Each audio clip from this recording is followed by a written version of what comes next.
Before we get started, I need to talk to you guys about DraftKings Sportsbook. Ohio, DraftKings Sportsbook is coming to the Buckeye State. It won't be long until you can bet on all your favorite sports from the comfort of your own home. To celebrate, all new customers will receive $200 in free bets when you sign up today using code P3Browns. Plus, 5 lucky customers will win $100,000 free bet. That's right. DraftKings Sportsbook is giving you $200 in free bets just for signing up today. No deposit required. Soon, you'll be able to bet on money lines, spreads, props, and more with one of America's top-rated sportsbooks apps, DraftKings Sportsbook. Plus, you'll be entered to win a $100,000 free bet when you sign up. Download the DraftKings Sportsbook app now and sign up with the code P3Browns to get $200 in free bets to use once mobile sports betting hits Ohio. Plus, 5 customers will win a $100,000 free bet only at DraftKings Sportsbook with code P3Browns. Gambling problem? Call 1-800-589-9966, 21 and older. Physically present in Ohio. Eligibility restrictions apply. See terms at DraftKings.com/sportsbook.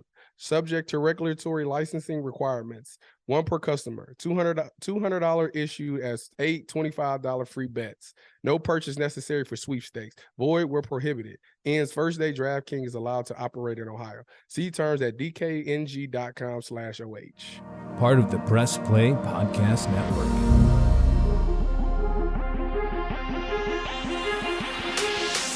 45-50, 45-40, run, William, run! He's got blockers in front, 5, touchdown! Joshua Cribbs turns disaster into a score! Kick block! They block the kick!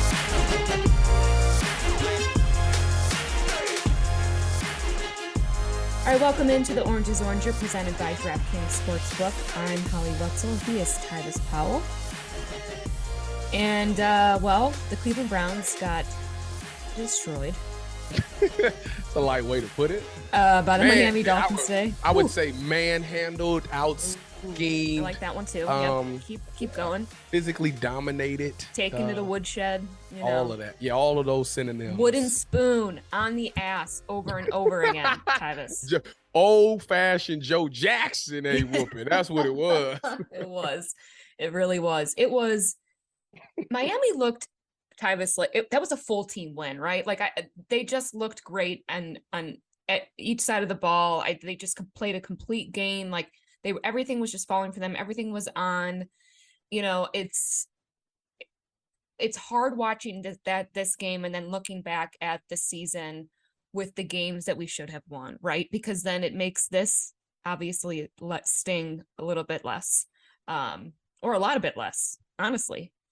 I mean, it's just, the problem with the Browns is that they keep digging themselves into the biggest hole. Like, you can't, for 1 week, you can't just go out there and play such a great game against Cincinnati and then come out here and lay an egg against Miami. Mm-hmm. Something's not right. Like, how do you just 2 weeks ago play the best ball ever, and then 2 weeks later you get a break, and then you come back out and now you're playing the worst ball ever? So something's wrong culturally. I just don't know if they were ready to play this game. I mean, obviously the offense came out and hit them right in the mouth on the first drive, which is great. It was exciting. And I mean, obviously Miami's offense is what everybody was going to talk about anyways. And they looked the part, and they came out there and they did something that nobody really expected them to do, which is shocking because that's the way, it's like the recipe to beat the Browns: run the ball. Every team that we think is going to come out there and sling the ball all over us comes out there and runs the ball. I mean, you think about the Chargers game, think about the Patriots games, like everybody's beating us running the ball. So the Browns need to figure out a way to fix that. And right now, I mean, the way they played it defensively, they played it exactly how I knew that they would play it.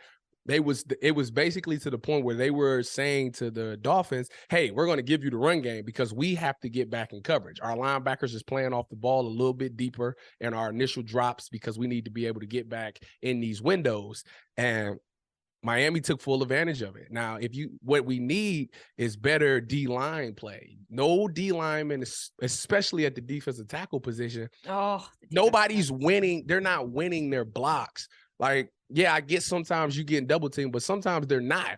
Like, it's to the point where our defensive tackles are so bad that they're getting single blocked, and the lineman is moving up to the next level and getting hands on these linebackers. Did they and, did they make one stop up the middle? No, we didn't. We had one stop on defense the whole game where they had the turnover on downs. And I thought that they was playing, it seems like at the beginning of the game, they was ready to bang with them offensively. And it all seemed to crash when Nick Chubb fumbled that ball, because that right there took points off the board. Even if they didn't score, you're looking at least 3 points. And, the halftime score was 7-17.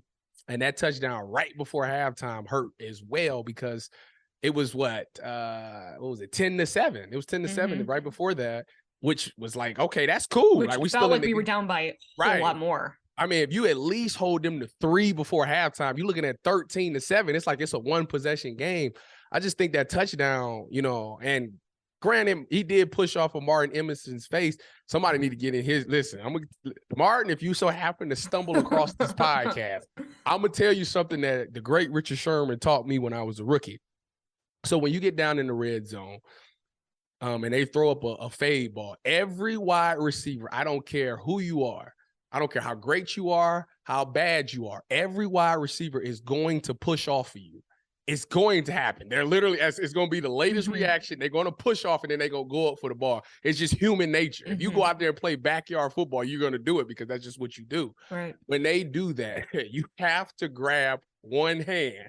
Just if he push you with a hand, you grab the hand and you swing the other hand across to contest the ball. You will never get called for interference because they got to justify the fact that he pushed off. And if you grab it, they can't call it because y'all hand fighting. And you swinging to play the ball is showing that you playing the ball. So you're not face guarding, you actually playing the ball. You'll get away with it all the time. So Martin, if you listen to this podcast, if anybody's listening to this podcast in his circle, please tell him to grab his hand and hold it the whole play and then swing his other arm and contest the ball. Interesting. DB 101. We're going to have to check that out maybe next week to see if I don't know. You never know who's listening, Tyvis. You never know. That's why I'm putting it out there, just in case. Never know. Somebody in his circle can get in his ear and tell him, the great Richard Sherman taught me. I thought it didn't work till I went out there, tried it, and got it off. And it was like, oh my goodness, it works. That's awesome. Yeah, Miami was just flawless today. Their offensive, possessions were touchdown, field goal, downs inside the red zone, touchdown, field goal, touchdown. Yeah, it got bad. The second half is the one that got to me the most. Because obviously, you're down 10 coming out the break, and then they come out there and they score right on the first possession. So now you down 17 points in the blink of an eye. And I just think it's just like they got overwhelmed. The thing that shocked me about Miami the most is it wasn't even Tyreek and Waddle that killed you. No, it was everybody. It was other dudes. They literally spread the ball around to everybody. Gesicki got involved. Trent Sheffield got involved. Both running backs hit you for a touchdown. It was literally an offensive team effort. And the biggest shock was that our bread and butter is running the ball, and we couldn't get no yards running the ball. Like that's pathetic. That speaks volumes right there, because it's not a scheme or anything like that. That's physically one-on-one, man-on-man that you wanted more than the other guy. You're going to drive them off the ball, and our offensive line just didn't show up to play this game. No, and pretty much the entire team outside of, the offense obviously wasn't great today by any means, but they have been really the only small little light, I think, every week, or at least consistent enough to win us games, right? I mean, and the defense is just, the defense what we talked about last week with Cardell, it was, do you think that the defense, or this, I'm sorry, not the defense, well, yeah, but last week's game was the exception, not the rule, right? And turns out that it is turning out to be the exception. And it's really frustrating. I feel like, Tyvis, we don't really have an identity. We've never seemed to establish one this season.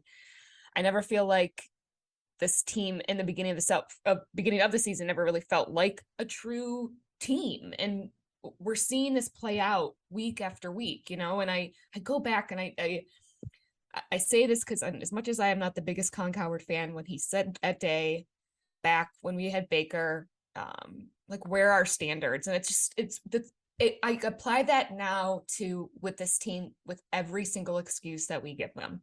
We continue to put out mediocre play. We show no fight, no accountability. And I feel like it starts with Stefanski. Like I said, the offense has done enough in certain games to get us to the win on their part. But when all of this is going on, like you mentioned, how do you go from the Bengals last week to this week? We got Perion Winfrey getting in trouble for disciplinary reasons. Grant Delpit, he missed the first play, right? There's seem to be no control. There seems to be no respect. And Stefanski, it starts with him. We're clearly seeing these cracks, and these cracks are running way deeper than I think a lot of us thought. And I feel like he doesn't have control of the locker room. And there's a lot of me in that locker room and not any we. Like, there hasn't. And I felt like even from the beginning of the season, it has not felt like these guys are riding together. I was watching the video, the end of the game of the Vikings Bills, by the way. And their social media person was getting all the Vikings players coming out after the game to go into the locker room. And they were all just like jazzed up. Granted, they just had this huge win, probably one of the best games of the season so far in the NFL. But the energy, it's just, I got FOMO. I miss that, Yeah. Yeah. I'm like, That's I'm what I watching was these saying. teams, and it's like, wait, I used to sit back and be like, I wish the Browns were that team. And then 2020, I didn't feel that way, and now I'm feeling that way again.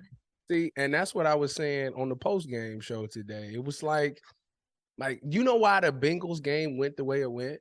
Because they were having fun. Yeah. Like, for the first time this season, the defense looked like having fun. I mean, you seen the celebrations, you seen the big plays that was being made, and it's making plays is so contagious. And once you see somebody make one, it's like, I gotta have that. I want that feeling, because it not only does it get you going, but it gets the whole defense going. And when you don't have that, like today, it's just like, it looks like it's just a job to you. Like, I'm just out there, like, I'm just going through the motions. Like, we're not accomplishing anything. We're just out here just going through the motions. And that's where you need somebody to step up and say something. Like, somebody, and it seems like I said this before earlier in the year, like, somebody get mad and say something. Like, okay, yeah, Miami's offense is really good. Yes. But I'm gonna get in trouble for saying it. Joe Woods, what he was calling was right. Now, granted, he could have blitzed a little bit because he needed to get some type of pressure down the middle. Our edge rushers with Myles Garrett and Jadeveon, when they tried to get home, when they actually like went hard and tried to get home, all Tua did was step up in the pocket, and he had all the time in the world because our defensive tackles aren't doing anything. So you have to do something to help that by bringing some type of blitz down the middle. Now, I get Joe Woods is thinking to himself, I'd rather have 7 in coverage and just rush 4 and, pray that they get home, because they are elite enough to get home.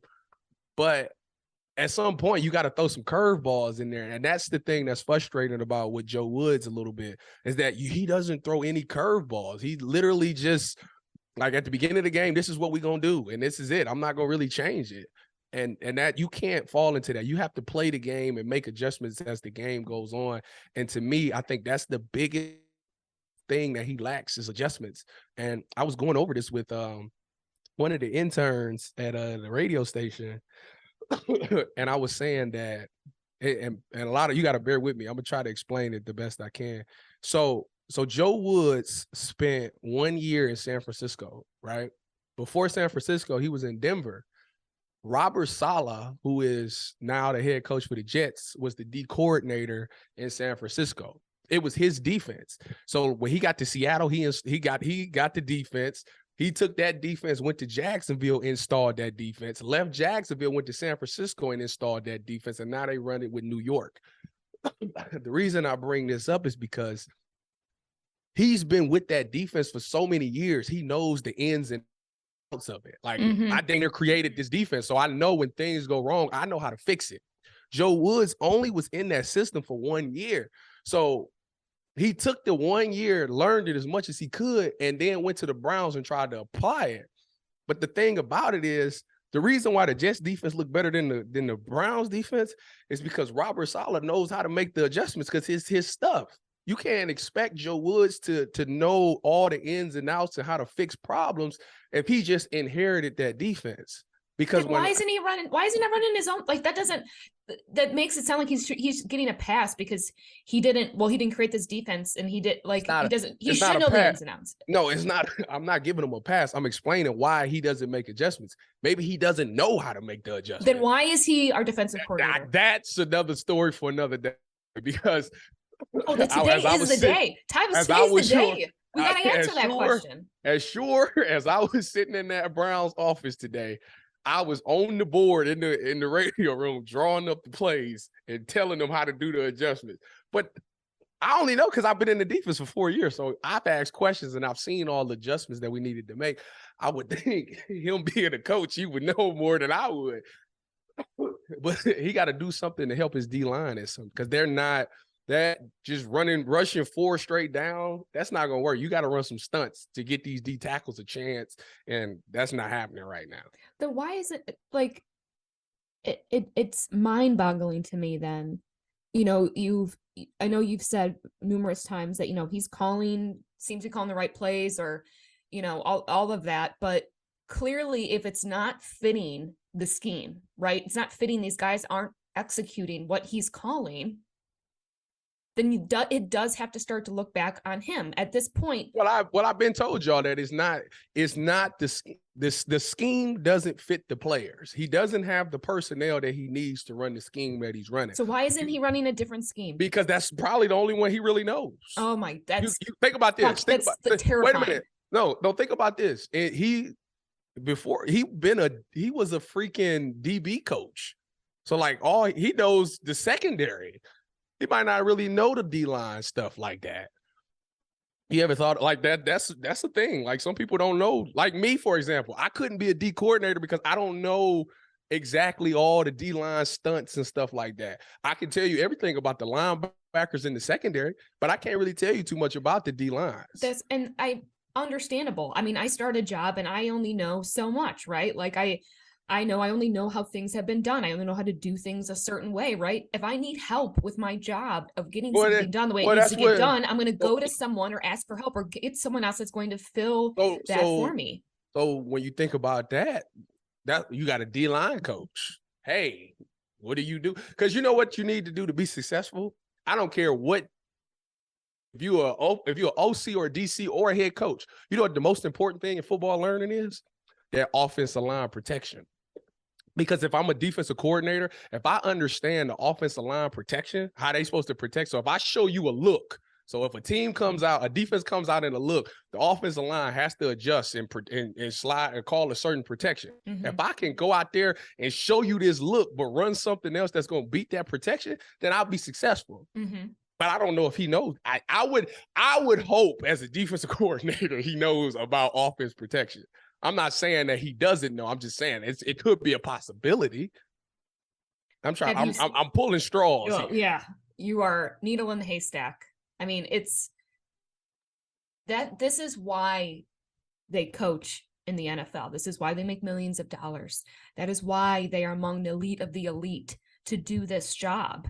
And I can tell you right now, I've done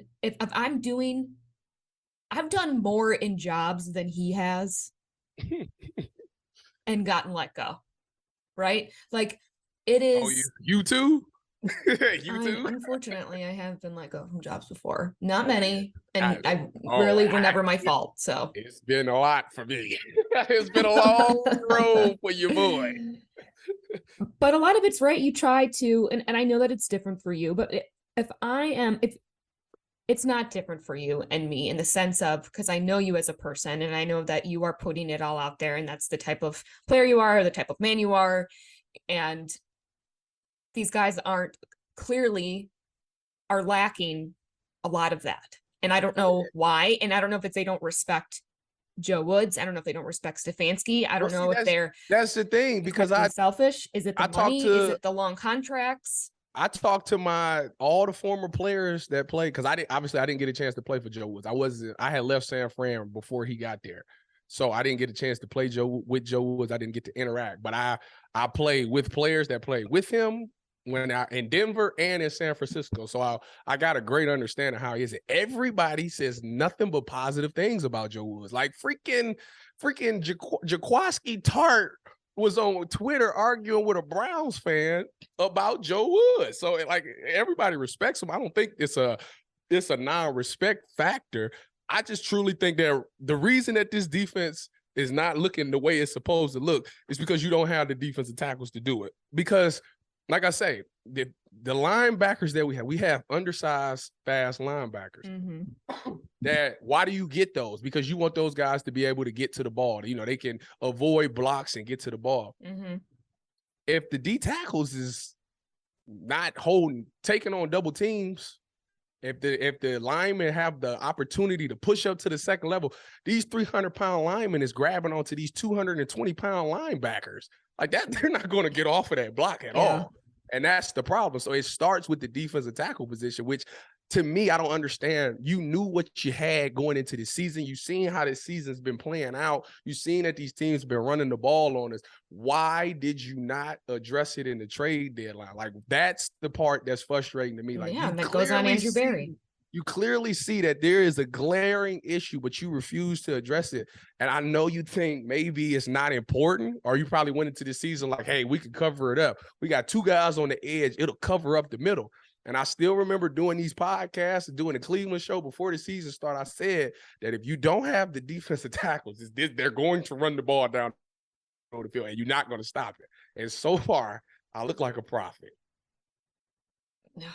It's been incredibly embarrassing, and today was just so apparent, and it just felt like they quit. I mean, there was that's the part about the whole thing that really was deflating to me. It wasn't the fact that they lost the game, because you're gonna line up Sundays and you're gonna lose some games. It's the fact that they quit in the fourth quarter and they gave up. I've never ever thought I would see that. Like wow, like you like how? Like, I don't care if the score is 100-0. You still go out there and you give it your all. I mean, that's. And I'm gonna tell you why. Maybe why it bothers me so much. And I'm sorry, I'm sweating because I'm thinking about it. Is that it's people out here that's dying for the opportunity. There's so many free agents that's out here drilling, working out on a daily basis just for a freaking just for a workout, not even to get signed, just to work out for a team. And y'all basically taking it for granted. Like that's the part that's frustrating. There's so many free agents that are coming there and play that game like it's their last day on earth. And y'all going out there and y'all just giving up and dogging it like that. That I don't respect that. And that part really pissed me off. And they're doing it too, Tyvis, because they can and they're being allowed to. There's no discipline. Well, they did. It was a coach. It's a great coach that said, you either coach it or you allow it to happen. Yeah. And it has been Stefanski from the top down, Andrew Berry, the whole organization. This has all now been allowed, and they will take advantage, and they have. And here we are at week 10 with, I don't even want to know what the status at this point to try and make the playoffs. And it doesn't even matter. Like, what is the point of even continuing if you're not going to you can make adjustments on the field, you make adjustments in that sense. You got to make adjustments in your locker room. You got to make adjustments with personnel. You have to make adjustments to see what the fuck, excuse my language, is really going on. Because, and if you have to sit guys, sit them. You know what I mean? I don't know what the one play was for Grant Delpit. Like I don't know what that all entailed. One play. What the hell is that? It's so that's you got to at least do a quarter or a half. That's a slap on the wrist. It's nothing. And that's where I'm like, then why am I supposed to care? Right? Like I'm a fan and I'll put my fan hat on. You know, if I don't pay to go to games, but if I was paying to go to games, like a lot of people do, yeah, I can say that. And so I've been working in this for 15 years. So no, I don't pay for a ticket. My presence is a presence alone. Okay, straight up. At these games, do you spend money at the concession stands? No. Okay, go ahead with your story. But I have certainly put in the working hours. I don't need to justify my career of 15 years. Anyways, but my point is, when all of these people are paying money to go out there and see, when you're paying these players millions and millions and millions of dollars and you're just letting them get away with it every week, it's so frustrating. There's no excuse anymore. I'm so sick. I'm so sick of this roller coaster that this team is.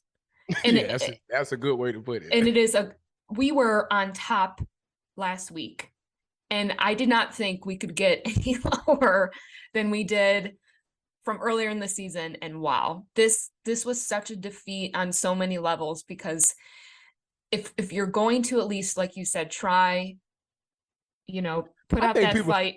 Because people respect that. Like, if you still going 100%. out there and you busting your butt every play, like it is the fourth quarter, you knew you go lose. Like, you could get behind that. Like, all right, maybe the problem is this, and not be the problem. Like that's one thing.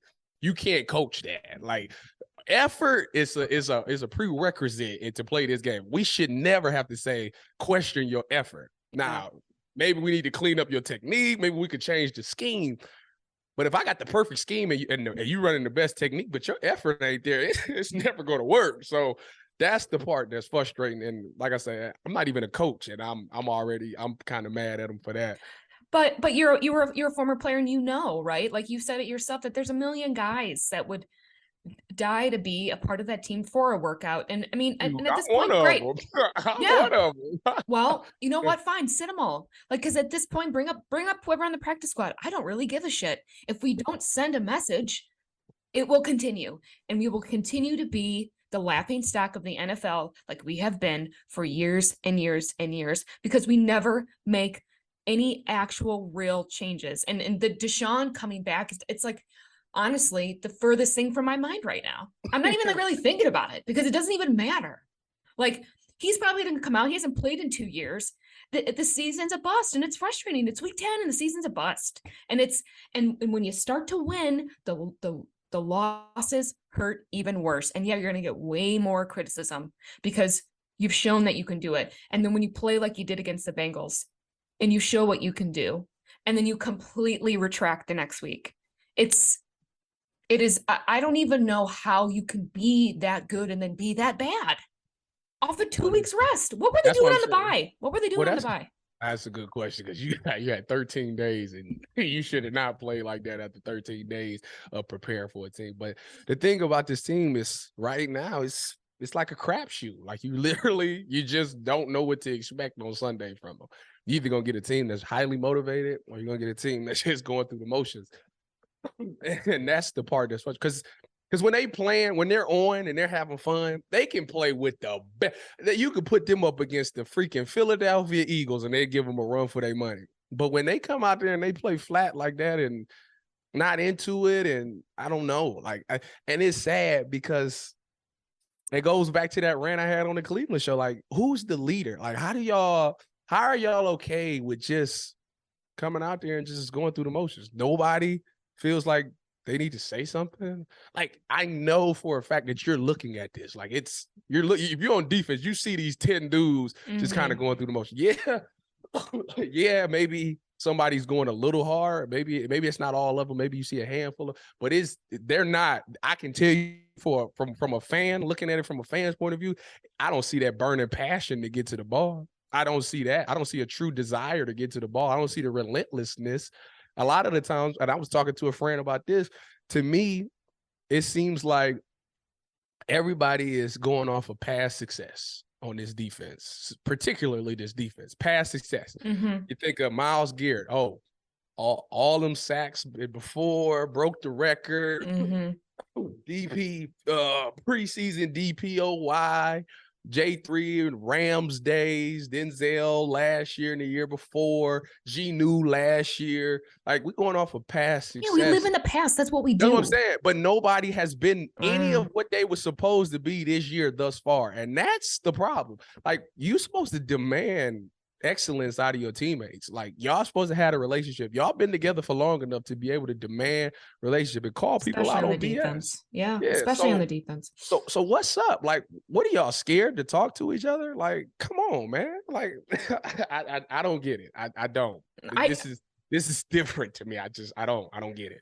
Well, and I think it comes down to the fact that there's just no consequences for the actions, right? There's no, why would they make any changes when it doesn't matter? I mean, there's still, I know that if my team isn't performing at work, and granted, now I know I'm doing my job, right? I'm doing what I need to do, but everyone else around me is doing mediocre, not doing enough, not caring. It becomes a whole team issue.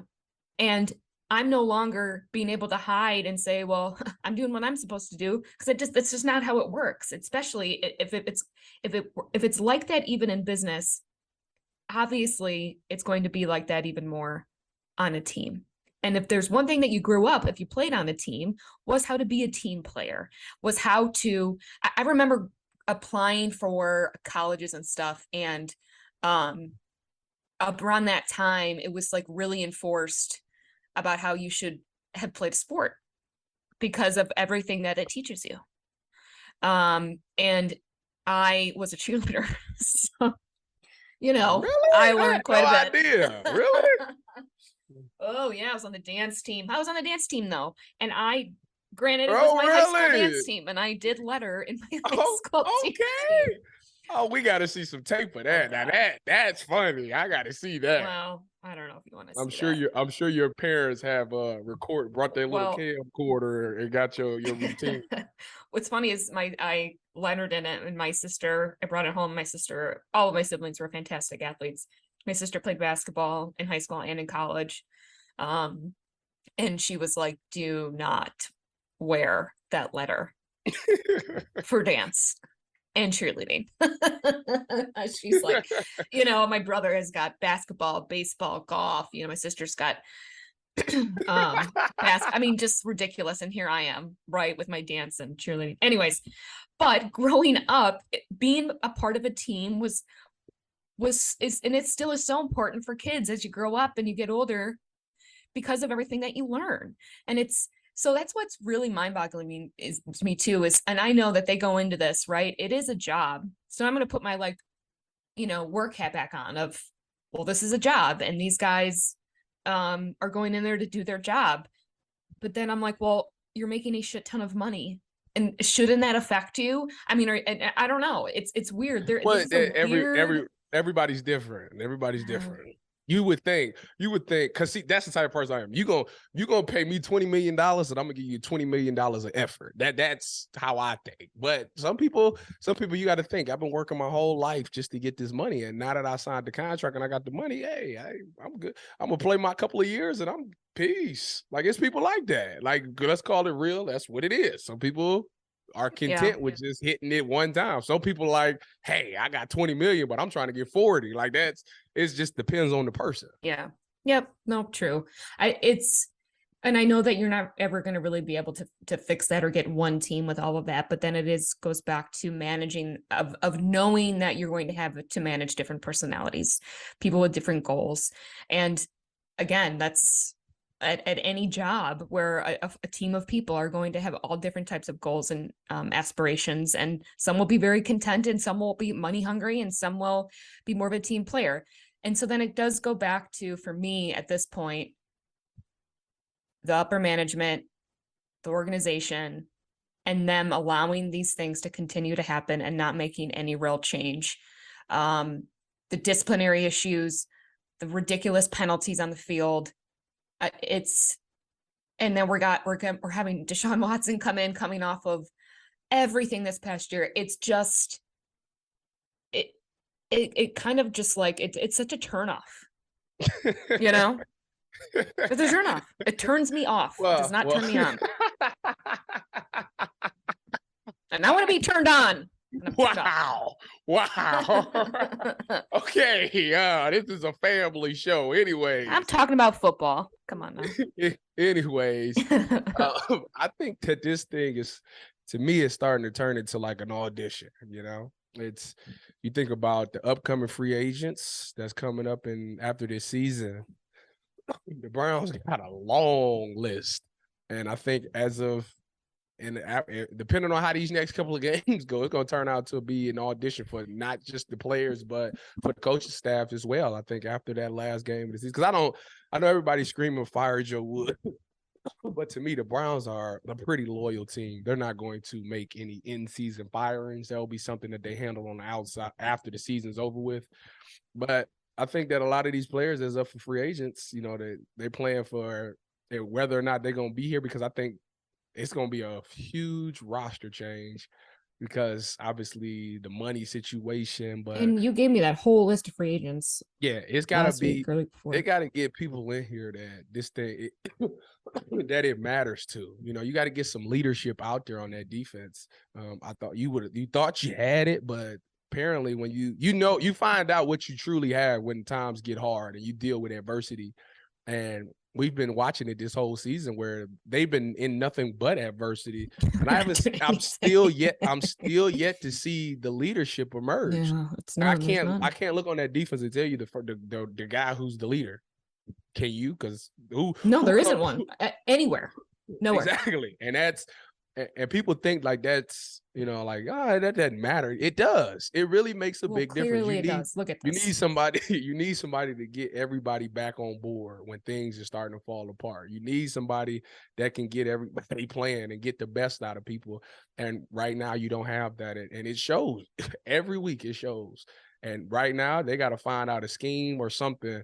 Which I don't condone switching playbooks in the middle of the season. I think that's a disaster, but it's at a point where you gotta do what you gotta do to try to win these games. I mean, if you gotta switch the scheme for just a week, because obviously the Bills might struggle with this look, then you gotta go out there and present that look and play it to the best of your ability for 4 quarters, because that's where it's getting. Because what's the opposite? Tyvis, we lose. We're losing anyway. Yeah. So what's the worst that can happen at this point? You got to go out there and try something new. All right. All right, we're going to take a quick break and wrap up and talk briefly about the Buffalo Bills.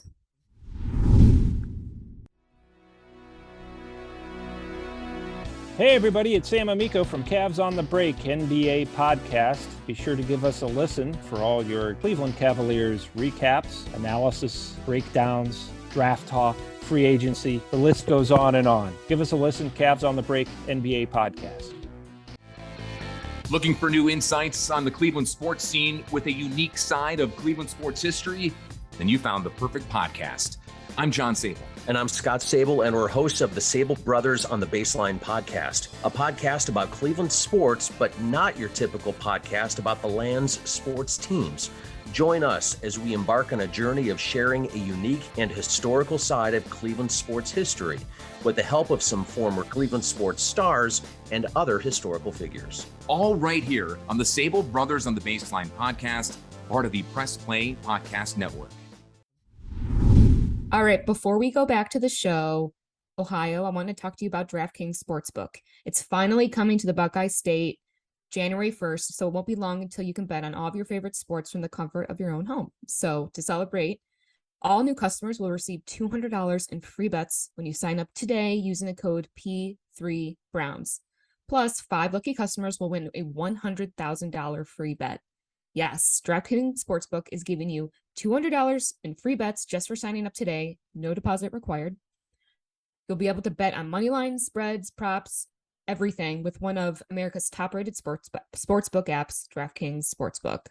Plus, of course, you will be entered to win that $100,000 free bet when you sign up. So go and download the DraftKings Sportsbook app now and sign up with code P3Browns to get $200 in free bets to use once mobile sports betting hits Ohio. Plus, 5 customers will win a $100,000 free bet. Only at DraftKings Sportsbook with code P3Browns. Gambling problem? Call 1-800-589-9966. 21 and over. Physically present in Ohio. Eligibility restrictions apply. See terms at DraftKings.com/sportsbook. Subject to regulatory licensing requirements. One per customer. $200 issued as 8 $25 free bets. No purchase necessary for sweepstakes. Void where prohibited. Ends first day DraftKings is allowed to operate in Ohio. See terms at DKNG.com/OH. All right, we are back on the Orange is Oranger, presented by DraftKings Sportsbook. I'm Holly Wetzel. He is Tyvis Powell. We are just, I don't know. We're sad today. I'm sad. Not sad. I am. I'm not sad at all. I'm frustrated. That is the difference. Like I'm just frustrated. Yeah. And it's to the point where I'm interested to see how they bounce back. I'm optimistic still because the next 3 games we wanted them, Miami, Buffalo, and Tampa Bay. We wanted them to go at least 2-1. It's still there. I'm still optimistic because to me, this team, when they want to play and they're having fun, they can play with anybody. It's just the fact that they got to get them on board to play and have fun. Well, it's a crapshoot every week, and I think that's what I'm saying every time. So so we have the Bills coming up in Buffalo. Talking about the crazy ending of this last game, Josh Allen, I know he's banged up a little bit. But he had a pretty crap game. He had, or at least in the second half. He had 300 yards passing, 1 touchdown, and 2 picks, and threw the game away straight to Patrick 2 turnovers Peterson in the fourth quarter. Ooh, Dang. And then the game-ending interception. I mean, it's and look, that happens, and not everyone is perfect. And Josh Allen, while he's been pretty close to it, what do you think, Tyvis? Are we going to catch a rattled Bills team or a more focused, hungry Bills team? Well, they're definitely going to be more focused and hungry because of the fact that they just dropped 2 games in a row and they still got playoff aspirations. Their division they're all in the hunt. They're all pretty close in their division. I think they might be in the Patriots might be in last place, but they might be in 3rd place. So they got to win some games. And obviously they're going to look at the Browns and be like, oh, they're disgruntled. They're grunt. They're not performing well. This should be a win. But I'm interested to see how healthy Josh Allen is. Mm-hmm. After he threw the pick, he went to make the tackle and he kind of re-injured his elbow again. Mm-hmm. And for the rest of that game, I didn't really see him open up that arm, throw the deep ball. He was pretty short, intermediate, and he became a big scrambling quarterback in that fourth quarter and in that overtime. So I'm actually interested to see how effective he will be with that elbow. I do know that if I'm playing corner next week against Buffalo, he got to show it to me. I'm sitting on routes because he got to show me that he can throw that ball over 20 yards and be accurate with it. Mm-hmm. Yeah, I think so too. I think they're going to be super focused, definitely hungry for this win, pissed off, angry, going to show a lot of fight. And I think, you want to hope that when you play really good teams, it automatically makes you want to play better and actually play better. Like Bengals, it was like we knew it was Monday night, we knew it was a huge must-win game. There was all this build up to it, and they went out and it's like they let that feed their appetite, their passion, all of it. And I don't know, so we'll see. But I feel like this is it, Tyvis.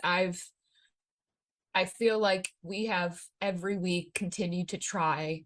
You're optimistic still at this point is incredibly. You don't see it? You don't see it? No. I'm gonna tell you why. Let me tell you why. How could I? What have they given me?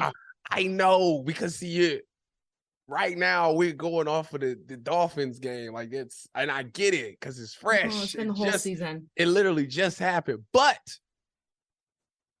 I will say this. I think the Bills are vulnerable in the run game. I do. And I think that if they get back to running the ball like they can, and if the pass rush comes to life, it's right there. Like the Bills is banged up a lot.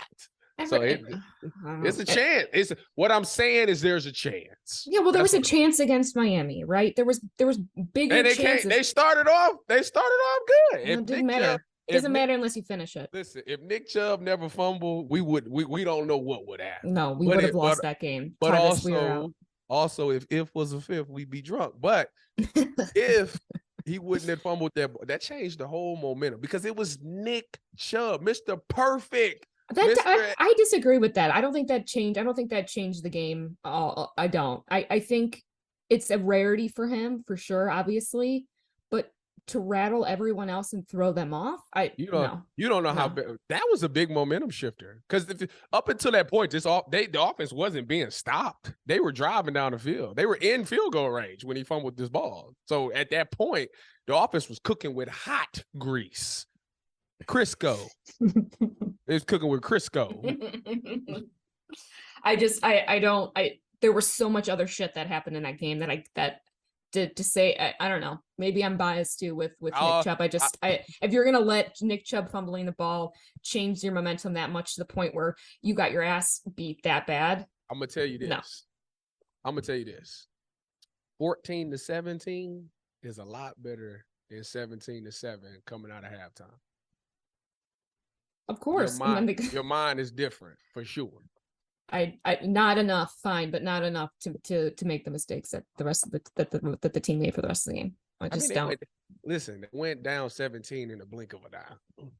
That was it. 17. Well, yeah, and they also got the ball up with right after the half. So yeah, that's what I'm saying. That's what I'm saying. After halftime, they were down 10, came out, boom, 17 was like in a blink of an eye, 17 points, and it's like, Remember in the blink of an eye, we lost to the Jets. Yeah. This is gonna be one. This is gonna be one of those seasons. You're like, yeah, I can't talk about that anymore. This is gonna be one of those seasons. This is right now. This season is panning out to be the biggest could have been season in the Browns history. You know how sad that is. You know what? Not affected by it. You know what? I'm about to go after this. I'm gonna go put my head on my pillow. Yeah. And I'm gonna go to sleep with a clear conscience. I feel better. This is very therapeutic. I got it out my system, you know. You did double duty today. Oh. I know. We're recording on Sunday night, so this is there's a lot more passion involved in today's recording. I just sweated a little bit because of this. I'm good. Yeah, you are. Well, yeah, Browns Bills next Sunday. God forbid, we make it through. So. Tyvis, do you have it's such a toxic relationship, isn't it? Well, it is, and it's again, I know for me, and I don't know. I want to say partly for you too. Obviously, I have I wear two hats of the fan and then work, and it's hard to in the work in the sense of obviously my work, but it as a business that these guys have. These are their jobs, and it's so the frustrations are different.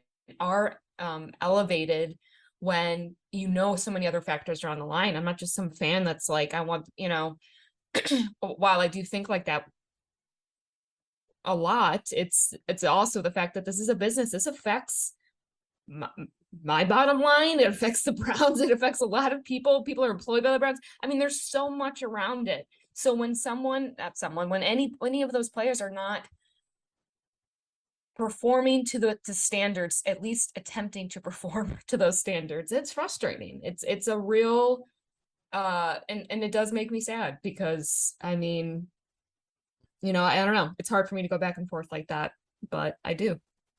It's like, brain split. It used to get to me, but Jeff Phelps said, "Don't let the millionaires ruin your day." And ever since he said that, it's really stuck with me. Yeah. Well, they continue to ruin people's days a lot. Every time you think you're done with the Browns, they reel you back in. So, yep. I know. Watch, they'll have this like killer game next week against the Bills, and then I'm gonna really pull my hair out. Exactly how they do you. All right. Quick prediction. Do you have any? I mean, I haven't really honestly thought about it. I don't know. Question. I don't know. I know. I think it's a little too early. I know we're recording early this week, like I said. Right now, the way I'm feeling, I would go 34-17 Bills. Is this the first time you've picked against the Browns? Yeah, I'm trying something new. Okay. I want to use reverse psychology. All right. Well, yeah, I'm definitely going Bills. I mean, 24-14 Bills. You say what? 24-14 Bills. 34. How's that? 34-21. Okay. Browns average 24.9. Yeah, what was the score today? Did they get 17? And that was It was 37. 39-17. Sorry. Mm-hmm. 22. They ain't hit their average, man. Yeah, I know. 21-34 Bills right now. Well, it might subject to change, ladies and gentlemen. Subject to change. Subject to change. It's going to be a long week. All right. Well, that does it for us on the Orange is Oranger Cleveland Browns podcast. We'll be back next week to break down the Bills. And I'll let my man Tyvis close us out. You gonna do me like this? Man. Sure am. Go Browns! Hey, listen. Hey. Go Browns! I'm still riding with you till the wheels fall off. It is what it is to me.